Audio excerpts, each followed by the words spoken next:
Fundamental rights और directive principles of state policy के बीच में आपस में क्या रिलेशनशिप है, what is the relationship between FR and DPSP, and यहीं से इमर्ज होता है the amendability of the constitution, how it moulded, how it changed, and how the basic structure doctrine emerged. ठीक है, तो ये बहुत इंपॉर्टेंट है हमारे लिए, let us try to understand. Fundamental rights और डायरेक्टिव प्रिंसिपल्स के बीच में जो कॉन्फ्लिक्ट है वो तो आजादी के जस्ट इमीडिएटली बाद से ही शुरू हो जाता है, क्योंकि there are 4 aspects to this. Aspect number 1, the government wants to introduce land reforms. Land reforms के अंदर one of the major reforms was land ceiling laws. Land ceiling laws का मतलब एक इंडिविजुअल की ओनरशिप में सिर्फ एक पर्टिकुलर लिमिट तक लैंड हो सकता है, और जो लैंड उससे ज्यादा है, अतिरिक्त है, एक्स्ट्रा है, एडिशनल है, सरप्लस है, उस लैंड को सीलिंग सरप्लस लैंड बोला जाता है। सरकार यानी कि राज्य सरकारों का, स्टेट गवर्नमेंट का, because land is state list subject, and even union government का यह मानना था कि we should enforce land ceiling laws, and जितने भी जमींदारों के पास या लैंड ओनर्स के पास इससे ज्यादा जमीन है, उन जमीन को हम ले जाना चाहते हैं। Second, we want to nationalise a lot of sectors like textiles, है ना, या माइनिंग, बहुत सारी चीजों को हम नेशनलाइज करना चाहते हैं। That is the second issue. Third issue, we want to provide reservation for schedule caste, schedule tribe. Why? Because article 46 से सो आर्टिकल 46 कहता है कि शेड्यूल कास्ट, शेड्यूल ट्राइब्स के लिए हमें बेनिफिट करने हैं ताकि वो एडवांस हो सके। ठीक है, so these are the reasons why you want to implement a lot of DPSP. आप बहुत सारे डीपीएसपी जैसे कि 39B, 39C, inequality removal, control, management of industries, इन सबको रेगुलेट करना चाहते थे, and of course benefits to schedule caste and schedule tribe, ये भी देना चाहते थे। जब जब सरकार ऐसा कोई कानून पास करती थी, उसे कोर्ट में चैलेंज कर दिया जाता था, because it violated right to property, it violated right to occupation, also it violated right to equality. Why? Because the compensation amount which was decided was arbitrary according to the people, कि आपकी property ले जा रहे हैं और उसका जो compensation दे रहे हैं वो आर्बिट्ररी है। जब आर्बिट्ररी क्लासिफिकेशन होती है चीजों की, मान लो एक जमींदार को 10,000 रुपए दिए, दूसरे जमींदार को सेम लैंड के लिए 15,000 रुपए दिए, ये आर्बिट्ररी अगर हो रहा है तो ये कौन से कानून, फंडामेंटल राइट्स के खिलाफ है? 14 के खिलाफ है। ठीक है, तो ज्यादातर चैलेंज कौन से फंडामेंटल राइट्स हो रहे थे? ये 3 fundamental rights, 14, 19 and 31। 14 because of arbitrariness of the law, 19 because of, इसमें दोनों थे, प्रॉपर्टी भी था और इसमें ऑक्यूपेशन भी था 19 के अंदर ही, and 31 because of right to property was a fundamental right.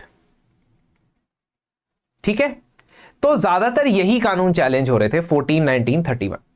अब सबसे पहले तो चंपकम दोराईराजन केस के बारे में, जिसमें हमने पढ़ा है, उसमें सुप्रीम कोर्ट ने क्या कहा? उसमें सुप्रीम कोर्ट ने यह कहा कि जब भी फंडामेंटल राइट्स और डीपीएसपीज में कॉन्फ्लिक्ट आएगा तो फंडामेंटल राइट्स को प्रायोरिटी दी जाएगी।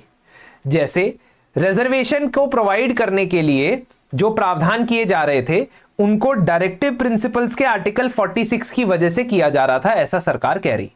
और लेकिन कोर्ट का यह मानना है कि to implement this article 46 you are violating article 15 and article 29, जहां पे आप किसी को एडमिशन डिनाई नहीं कर सकते on the basis of caste. Supreme court said that fundamental rights will always be superior and directive principles of state policy will always be inferior. लेकिन supreme court ने साथ में यह भी कहा कि फंडामेंटल राइट्स को अमेंड किया जा सकता है। ऐसा नहीं है कि फंडामेंटल राइट्स अनअमेंडेबल है, वो अमेंडेबल है, उनको चेंज कर सकते हो by the constitutional amendment procedure mentioned in article 368। जब सुप्रीम कोर्ट ने ऐसा कहा तो सरकार को एक दरवाजा मिला, और उसके चलते उन्होंने डायरेक्टिव प्रिंसिपल्स को इंप्लीमेंट करने के लिए सबसे पहले तो फर्स्ट अमेंडमेंट लेके आया, जिसके बारे में मैं ऑलरेडी आपको थोड़ा बहुत बता चुका हूं। ठीक है, ये वाला मैं आपको बता चुका हूं, पॉइंट नंबर 4। ये वाला भी मैं आपको बता चुका हूं, पॉइंट नंबर 5। क्यों? जब हम आर्टिकल 19 डिस्कस कर रहे थे, we had discuss this. But very importantly directive principles of state DP, और ये वाला भी मैं डिस्कस कर चुका हूं, this is the change made in article 15। तो ये आर्टिकल 15 के अंदर चेंज है, ये आर्टिकल 19(2) के अंदर चेंज है, और ये आर्टिकल 19(6) के अंदर चेंज है। ये मैं तीनों डिस्कस कर चुका हूं, लेकिन ये दो मैंने डिस्कस नहीं किए, क्योंकि first amendment wanted to implement land reforms, wanted the government to acquire property of people. That is why it introduced two new articles, article 31A and article 31B. तो राइट टू प्रॉपर्टी जो है article 31, उसमें दो नए article add होते हैं by the first amendment itself, that is 31A और 31B। 31A में एक्सेप्शंस डाल दी जाती हैं कि अगर स्टेट इनमें से कुछ भी करता है तो it will not be considered as violation of right to property. अब इसको डिटेल में पढ़ने का पर्पस नहीं है, लेकिन ब्रॉडली अगर मैं आपको बताऊं तो स्टेट अगर किसी की भी एस्टेट या जायदाद ले जाता है, ठीक है, किसी भी प्रॉपर्टी की मैनेजमेंट को अपने पास ले आता है, किसी भी प्राइवेट कॉरपोरेशंस को मर्ज करवा देता है या उसको ब्रेक डाउन करवा देता है, ऐसी कोई भी चीज अगर स्टेट करता है तो it will not be considered as violation of right to property. मतलब राइट टू प्रॉपर्टी में 5 टाइप्स ऑफ एक्सेप्शंस डाल दिए गए। दूसरा, एक शेड्यूल ऐड कर दिया गया जिसके बारे में 31B में डिस्क्राइब किया। 31B में बोला कि हम संविधान में ना एक शेड्यूल ऐड कर रहे हैं जिसका नाम होगा 9th schedule. So whenever a law is passed which intends to implement these land reforms or directive principles, what we will do is we will place that law in 9th schedule. And 9th schedule के बारे में यह लिखा गया था कि 9th schedule में जिस भी कानून को लिस्ट कर दिया जाए उस कानून को इस ग्राउंड पे चैलेंज नहीं किया जा सकता that it is violating article 14, 19 और 31 of the constitution. So any law which is listed in 9th schedule will not be challenged in the court on the ground कि वो आर्टिकल 14, आर्टिकल 19 या article 31 के अंदर दिए गए फंडामेंटल राइट्स को violet करता है। एक तरीके से इम्यूनिटी देने की कोशिश की गई थी। It was attempted to give immunity to the laws which were made for land reforms. तो बिहार ने, यूनाइटेड प्रोविंस या उत्तर प्रदेश ने, सेंट्रल प्रोविंस या मध्य प्रदेश ने, बहुत सारे स्टेट्स ने ऐसे कानून पास किए थे जो लोगों की जमीन, एक्स्ट्रा जमीन, सरप्लस जमीन उनसे ले रहा था, उनको 9th शेड्यूल में डाल दिया गया ताकि कोर्ट में चैलेंज ना हो सके। ठीक है, फिर 1951 में इस अमेंडमेंट को चैलेंज किया जाता है कि how the government can make amendments, these many amendments to the fundamental rights. This question was answered by Supreme Court in the case called Shankari Prasad versus Union of India. Shankari Prasad case of 1951 was, the question was whether 31A and B are constitutionally valid and whether fundamental rights can be amended. Shankari Prasad में supreme court कहता है that constitution में article 368 में parliament को जो power दी गई है उस पावर से वो फंडामेंटल राइट्स भी अमेंड कर सकता है। ठीक है, जिसका मतलब ये हुआ कि आर्टिकल 13 के अंदर जो लॉ वर्ड है, the word law does not include amendments made under article 368।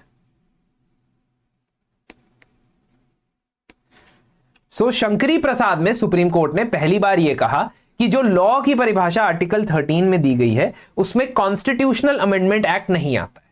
आप इसका आउटकम समझो कि what is the implication of this statement. When you से आर्टिकल 13 के अंदर लॉ की परिभाषा में कॉन्स्टिट्यूशनल अमेंडमेंट नहीं आता है, वो क्यों कहना पड़ा? क्योंकि आर्टिकल 13 में यह लिखा है कि इफ एनी लॉ एब्रोगेट्स और violets Part 3 of the Constitution, Part 3 means fundamental rights, it will be held as unconstitutional. Now imagine any law के अंदर अगर मैं constitutional amendment को भी रख दूं तो इसका क्या नतीजा निकलेगा? इसका नतीजा ये निकलेगा कि मैं constitutional amendment लाके जब भी fundamental rights को violate कर रहा, चेंज करने की कोशिश करूंगा, modify करने की कोशिश करूंगा, terms उसमें बदलने की कोशिश करूंगा, वो amendment हमेशा ही फंडामेंटल राइट्स को वायलेट कर रहा होगा। एग्जिस्टिंग जो फंडामेंटल राइट है उसको वायलेट ही कर रहा होगा ना। क्या आपको ये पॉइंट समझ आ रहा है? This point is very critical to understand कि ये लॉ के डेफिनेशन के पीछे इतना पंगा हो क्यों रहा है। तो अगर कोई कॉन्स्टिट्यूशनल अमेंडमेंट लेके आ रहा हूं मैं under article 368 which wants to change और amend an existing fundamental right, अगर मैं इसको लॉ की डेफिनेशन में डाल दूं तो हमेशा ही it will be considered unconstitutional, because let us say I want to change 31, I want to add 31A, but adding 31A is violating fundamental rights, है ना। Adding 31A is violating existing fundamental right. तो अगर मैं इसको law की definition में डालता हूं ना, इसका इंप्लीकेशन ये होगा कि मैं कभी फंडामेंटल राइट्स नहीं चेंज कर सकता, because whenever I will bring an amendment under 368 and want to change fundamental right, it will always be considered as invalid, because article 13 ये कहता है कि कोई भी एक्ट अगर फंडामेंटल राइट्स को वायलेट करता है, एब्रोगेट करता है ना, तो उसे हम अनकॉन्स्टिट्यूशनल ठहरा सकते हैं। सो implication of saying that a law under article 13 includes constitutional amendment, इसका implication ये है कि फंडामेंटल राइट्स सैक्रोसैंक्ट है, वो बदल नहीं सकते, ठीक है। लेकिन यहां पे सुप्रीम कोर्ट कहता है कि नहीं नहीं, आर्टिकल 368 के अंदर किया गया अमेंडमेंट लॉ की परिभाषा में नहीं आता है। ऑर्डिनरी लॉ या पार्लियामेंट ने जो पास किया है कोई ऑर्डिनरी सामान्य कानून, दैट इज डिफरेंट, और कॉन्स्टिट्यूशनल अमेंडमेंट इज डिफरेंट, ठीक है। Constitutional amendment bill can abridge, that means remove some part or may restrict some part or may take away any fundamental right। तो यहां पे पार्लियामेंट को supremacy दे दी गई कि वो अपनी मर्जी से फंडामेंटल राइट्स को अमेंड कर सकता है। पार्लियामेंट को ये लाइसेंस मिलता है तो पार्लियामेंट ढेर सारे अमेंडमेंट करता रहता है। 1954 में भी, 1967 में भी, 1963 में भी वो फंडामेंटल राइट्स को बदलता रहता है। खैर, मीनवाइल एक और केस आता है सुप्रीम कोर्ट के पास जिसमें एक डॉक्ट्रिन दी जाती है, एक सिद्धांत दिया जाता है, that is called doctrine of harmonious construction. That is called doctrine of harmonious construction. आपको कुछ भी याद नहीं रखना है, आपको सिर्फ इतना याद रखना है कि doctrine of harmonious construction which was presented by the supreme court in Kerala education bill case of 1958 stated that as far as possible try to implement both. बस इतना ही समझना है आप। एज फार एज पॉसिबल दोनों को इंप्लीमेंट करने दो, दोनों फंडामेंटल राइट्स और directive principles of state policy को इंप्लीमेंट करना चाहिए, और as far as possible both should be harmoniously, harmoniously मतलब एक साथ इकट्ठे इंप्लीमेंट होने चाहिए, ठीक है। हार्मोनियस कंस्ट्रक्शन का एक और मतलब है, हार्मोनियस कंस्ट्रक्शन का मतलब है कि as far as possible try कि don't make a law constitutionally invalid. आपका पहला रिएक्शन ये होना चाहिए किसी भी कानून के मामले में, अगर एज अ कोर्ट आपके सामने एक कानून आता है, एक लॉ आता है, और क्वेश्चन आपके सामने ये है कि whether it is constitutionally valid और not, whether it is constitutionally valid और नॉट। सवाल ये है कि आपके सामने एक कानून आया है, सवाल है कॉन्स्टिट्यूशनली वैलिड है या नहीं। नाउ हार्मोनियस कंस्ट्रक्शन क्या कहता है? हार्मोनियस कंस्ट्रक्शन कहता है कि लेट अस से there are two ways to interpret the law. दो तरीके हैं कानून को इंटरप्रेट करने के, क्योंकि शब्दावली जो है, वर्डिंग जो है, वो अलग अलग तरीके से समझी जा सकती है। एक तरीके से वो कॉन्स्टिट्यूशनली वैलिड माना बन रहा है, लेकिन दूसरा तरीका जब अप्लाई करो तो वो कॉन्स्टिट्यूशनली नॉट वैलिड बन रहा है। डॉक्ट्रिन ऑफ हार्मोनियस कंस्ट्रक्शन कहती है कि अगर ऐसा होता है, दो तरीके से किसी कानून को इंटरप्रेट किया जा रहा है और पहले तरीके से वो वैलिड है और दूसरे तरीके से वो इनवैलिड है, तो आप हमेशा पहला तरीका चूज करोगे। तो जो हार्मनी बनाए रखे, जो कानून को अनकॉन्स्टिट्यूशनल ना करे, वो वाला ऑप्शन आप चूज करोगे। इसको क्या कहते हैं? इसको भी कहते हैं डॉक्ट्रिन ऑफ हार्मोनियस कंस्ट्रक्शन। तो हार्मोनियस कंस्ट्रक्शन को समझने के दो तरीके हैं। एक, अगर दो पार्ट्स है कॉन्स्टिट्यूशन के, दोनों को एज फार एज पॉसिबल इकट्ठे अप्लाई करो, एक साथ अप्लाई करो। और दूसरा, अगर किसी कानून की कॉन्स्टिट्यूशनल वैलिडिटी आपने चेक करनी है, तो अगर उसके दो इंटरप्रिटेशन निकलते हैं जिसमें एक उसको वैलिड मानता है, दूसरा उसको इनवैलिड मानता है, दूसरी इंटरप्रिटेशन से वो इनवैलिड माना जाएगा, तो आप पहली इंटरप्रिटेशन सेलेक्ट करोगे जिससे वो वैलिड माना जाए। These are the two ways to understand doctrine of harmonious construction. अभी तक there is no final solution कि फंडामेंटल राइट्स और डायरेक्टिव प्रिंसिपल्स में से कौन सुपीरियर है? फंडामेंटल राइट्स ही सुपीरियर है। Sorry, directive principles of state policy और फंडामेंटल राइट्स में से फंडामेंटल राइट सुपीरियर है, लेकिन आप फंडामेंटल राइट को कितना चाहो अमेंड कर सकते हो। After Shankari Prasad, you can amend fundamental right as much as you want, but Then came the twist in the story in 1967. 1967 the case was IC Golaknath versus State of Punjab. इस case के अंदर 11 जज का बेंच बैठा था और 11 में से 6 जजेस ने यह कहा कि पार्लियामेंट की जो पावर है कॉन्स्टिट्यूशनल अमेंडमेंट की, it is the same as the power given to the parliament to make other laws. इसका मतलब even a constitutional amendment act under article 368 falls under the definition of law. कोई constitutional amendment act जो article 368 के अंदर पास किया गया है वो भी कानून की परिभाषा में आता है, जिसका इंप्लीकेशन या जिसका मतलब यह है कि fundamental rights can never be amended and they are sacrosanct. Sacrosanct का मतलब है कि उनको कोई टच भी नहीं कर सकता, छू भी नहीं सकता. Fundamental rights can never be amended. कोई टच नहीं कर सकता, कोई छू नहीं सकता, कोई चेंज नहीं कर सकता. Why? Because amendment under 368 comes under law. This was a remarkable judgment, remarkable in the sense that it had a very big impact on the upcoming future of Indian polity. Because after this IC Golaknath case, this was not the first case where the government was being punished for changing the constitution. There were 2 more cases. First was the Privy Purse case.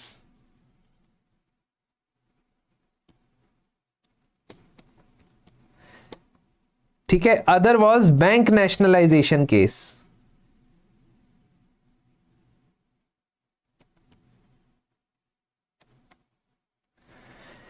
ठीक है. तो privy purse case, bank nationalization case, ये 2 cases ऐसे थे जिसके अंदर भी सरकार को हार का सामना करना पड़ा था.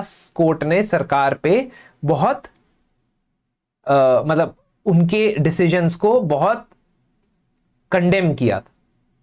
But the turning point was 1967, where as part of this judgment, this 11 judge bench of Supreme Court, जिसमें से 6 judges ruling देते हैं, they tell you that you cannot change the fundamental right. Now this becomes a big problem for the government. Government comes up with the solution. Whenever court tries to create a problem for the government as far as constitutional interpretation is concerned, the government comes up with the solution, and that solution is changing the constitution itself. संविधान को ही बदल दो, जैसा हमने reservation वाले में देखा था. तो संविधान को एक के बाद एक बदला गया. 1971 में ही 2 अमेंडमेंट आते हैं, ये याद रखने हैं हमने अमेंडमेंट. पहला अमेंडमेंट आता है 24th कॉन्स्टिट्यूशनल अमेंडमेंट एक्ट. पहला अमेंडमेंट आता है 24th constitutional amendment act of 1971. दूसरा अमेंडमेंट आता है 25th constitutional amendment act of 1971. Same year 2 amendments are made. The purpose is to reverse the restriction that the court applied in Golaknath case. 24th amendment में क्या बोला जाता है? 24th amendment में ना आर्टिकल 13 में ही आप लिख देते हो, you add this part or this clause in article 13 that any amendment under article 368 will not come under the definition of law in this article. इसका मतलब आर्टिकल 13 का कोई भी क्लॉज आर्टिकल 368 पे अप्लाई नहीं करता है. ये लिख दिया उन्होंने, अब करना है जो कर लो. आर्टिकल 368 को भी अमेंड किया और लिखा कि पार्लियामेंट किसी भी कॉन्स्टिट्यूशन के किसी भी कॉन्स्टिट्यूशन मतलब इंडियन कॉन्स्टिट्यूशन के किसी भी पार्ट को अमेंड कर सकता है, चेंज कर सकता है. 368 में भी लिख दिया, एजर्ट कर दिया कि we can change anything. Third and very very critical, very very important thing was constitutional amendment को पक्का करने के लिए आपने ये प्रावधान या प्रोविजन ऐड कर दिया दैट अगर constitutional amendment bill which is a proposal for a law which has been passed by both houses of parliament, if it goes to the president to sign, it is mandatory or obligatory for the president to sign. ये president के लिए obligatory है, mandatory है कि जब उनके पास constitutional amendment bill आएगा तो वो साइन करेंगे. ठीक है, ऑप्शन नहीं है, ऑप्शन टू रिकंसिडर नहीं है, option to reject the bill नहीं है. It is obligation that constitutional amendment bill comes to the president, he will sign it. Now this is very very important and very very interesting because parliament is reasserting its authority against the judiciary. Judiciary tried to restrict its power, parliament wants to take that power back. The second amendment after this was 25th, तो 24वां और 25वां amendment. 25वां जो amendment है वो तो और भी नायाब चीज करता है, बड़ी इंटरेस्टिंग चीज करता है। वो ये कहता है कि सबसे पहले तो जो आपकी प्रॉपर्टी एक्विजिशन हो रही है 31 के अंदर, उसमें अब मैं कॉम्पनसेशन नहीं दूंगा, आपको अमाउंट दूंगा। क्योंकि लोग कह रहे थे कि कॉन्स्टिट्यूशनली जिन लोगों की प्रॉपर्टी सरकार ले रही थी उनको कॉम्पनसेट करना पड़ेगा उस प्रॉपर्टी के लिए। Compensate takes as a term takes into consideration the value of that land, the potential value of that land and how much should be compensated can vary a lot. लेकिन सरकार ने बोला हम कंपनसेशन नहीं लिखेंगे क्योंकि ये तो क्लेम बन जाएगा, हम अमाउंट लिखेंगे। कॉम्पनसेशन इज कि आपकी इतनी सैलरी है तो आपको इतनी सैलरी मिलेगी। अमाउंट इज कि it can be decided by the government. I am just giving example और कंपैरिजन। तो सरकार ने बोला अमाउंट हम डिसाइड करेंगे, कॉम्पनसेशन अमाउंट नहीं, अमाउंट। क्योंकि जब कॉम्पनसेशन बोलोगे लीगल टर्म्स में तो इसका मतलब है कि कुछ फिक्स्ड पेमेंट है जिसके ऊपर आपको देनी पड़ेगी। अब आर्टिकल 31C में आर्टिकल 31 में एक और आर्टिकल ऐड होता है 31C। So 25th Constitutional Amendment Act, it introduces Article 31C and the Parliament once again asserts its power। Parliament कहता है और बड़े मतलब बहुत ही इत्मीनान से समझाता है कि जो आपके डायरेक्टिव प्रिंसिपल्स इन दो आर्टिकल्स में है। किन दो आर्टिकल्स में? 39B और 39C। 39B is minimizing inequalities, 39C is prevention of concentration of wealth। ठीक है, तो ये वाले जो आर्टिकल्स हैं अगर इनको इंप्लीमेंट करने के लिए पार्लियामेंट कोई कानून पास करता है तो उन्हें चैलेंज नहीं किया जा सकता on the ground that it is violating 14, 19 and 31। ठीक है, now you will say sir पहले से ही 9 शेड्यूल था तो फिर इसको ऐड करने की क्यों जरूरत पड़ी? ऐड करने की जरूरत इसलिए पड़ी क्योंकि एक्सप्लिसिटली डीपीएसपी का नाम लिया गया है कि डीपीएसपी को इंप्लीमेंट करना चाहते हैं और 39B और C के डीपीएसपी को सुपीरियरिटी देना चाहते हैं ओवर 14, 19, 31। उसके ऊपर फंडामेंटल राइट्स के ऊपर सुपीरियरिटी देना चाहते हैं। यहां तक 5 चीजें की हैं सरकार ने। एक, आर्टिकल 13 में चेंज किया और बोला कि article 368 will not be considered as law.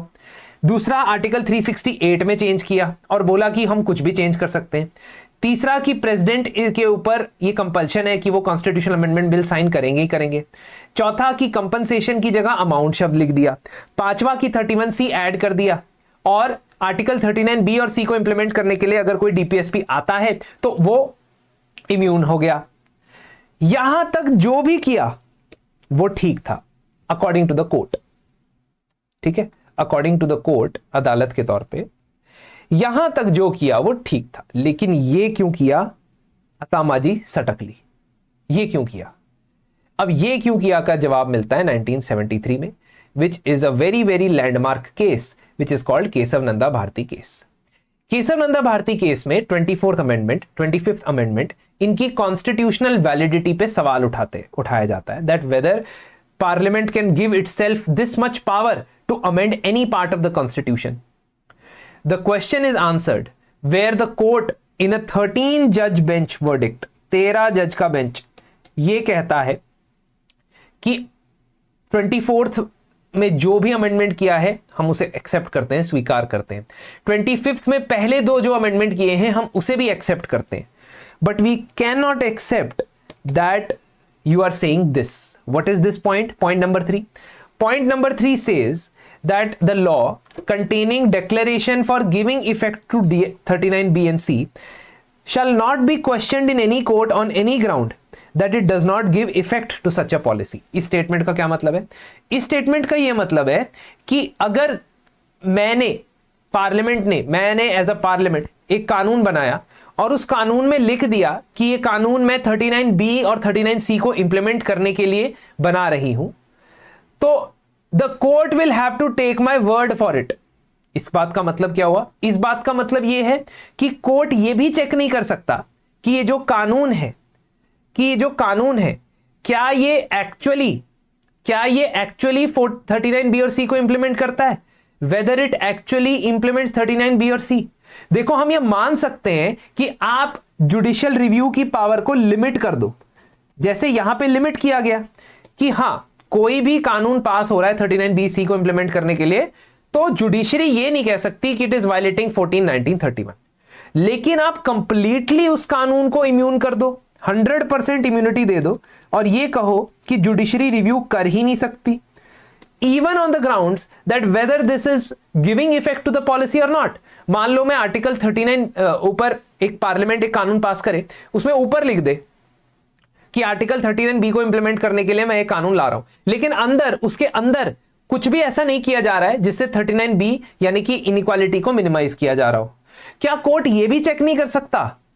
क्या कोर्ट यह भी चेक नहीं कर सकता? ऐसा बोला तो गया था अंडर द अमेंडमेंट, ऐसा बोला तो गया था कि कोर्ट यह भी चेक नहीं कर सकता कि क्या एक्चुअली में 39BC इंप्लीमेंट हो रहा है उस कानून में या नहीं, whether the provisions of the law are actually implementing 39BC. The court was stopped from doing it, but the court will not sit silent. 13 जजेस के बेंच ने यह कहा कि बाकी सब ठीक है, लेकिन मैं ये नहीं मान सकता कि 39C के अंडर आप किसी भी कानून को 100% इम्यूनिटी दे दो। I do not accept it and this is unconstitutional. The reason for doing this was that they had propounded a new doctrine which is called the doctrine of basic structure.